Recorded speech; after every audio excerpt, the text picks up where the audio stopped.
Hi, in this series of videos, I'm going to talk about this book, Translating Chinese Culture by Valerie Pellat, Eric Liu, and Yalta Ya Yun Chen.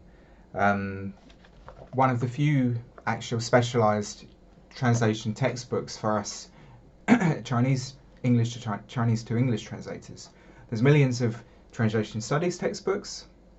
There's millions going in the or many going in the other direction, but there's a real lack of good books going into English. So it's nice to get books like this finally.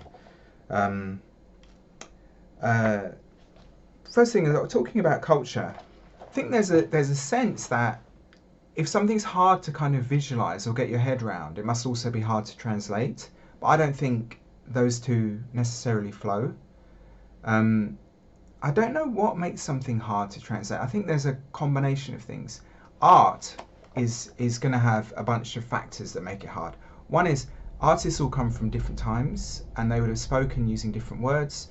Techniques that are no longer in use the name might have changed and evolved over time. Um, just so you understand what I mean, if you buy fragrances, sometimes like the aftershave I use, they changed the formula a few years ago but kept the name the same. So I like the old one, not the new one. So I have to try and find an older bottle of it. It's a bit of a nightmare. But imagine that, certain strokes of a brush or certain colours, the names have changed over time, certain ways of doing things. The first example in the book, example 1A, has a section from a book about Qi Bai Shi, and one of the things it mentions is this term Wenren, which they translate as literati, which pretty good choice. I think I would go with that. I thought my first thought would be something like cultural elite, but doesn't sound right. Um, Artists, no. Uh, you know, yeah, literati is a pretty good choice there. I like the use of things like semicolons and dashes in their example English translation.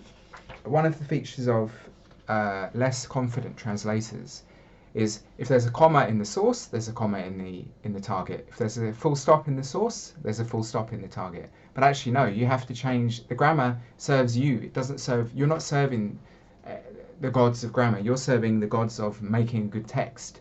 And so, in the context of English, sometimes you need to change a comma to a full stop or to a semicolon. In fact, 70% of commas end up getting turned into full stops when I'm translating technical stuff. Um,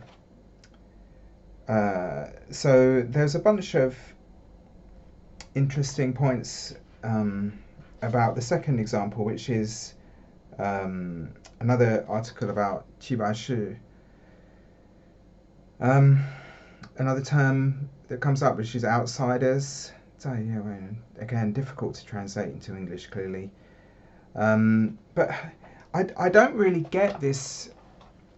I guess because I don't get paid to translate cultural documents most of the time, although I do enjoy doing them. I get paid to translate technical documents. This big emphasis on, we've got a word that we don't have, and we need to find a neat word that expresses it. It's like, well, yeah, or you can just explain it.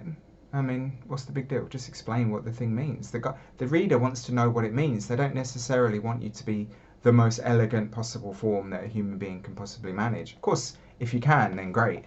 But realistically, with the time frames we have, I'd rather we work on fewer mistakes, better quality of English, and explaining things clearly rather than trying to be overly concise. I think that's one of the issues that I find with things. There's the sort of the sections following the example translations are kind of like translation commentaries, I guess you could call them.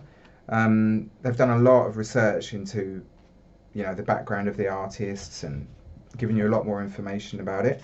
And that process is exactly the same for technical stuff, where you really do spend an awful lot of time researching, and the reader will never know that you did all that, but you need to research 100 things to find the one thing that you need. So far an interesting read.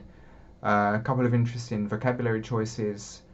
Yeah, thanks.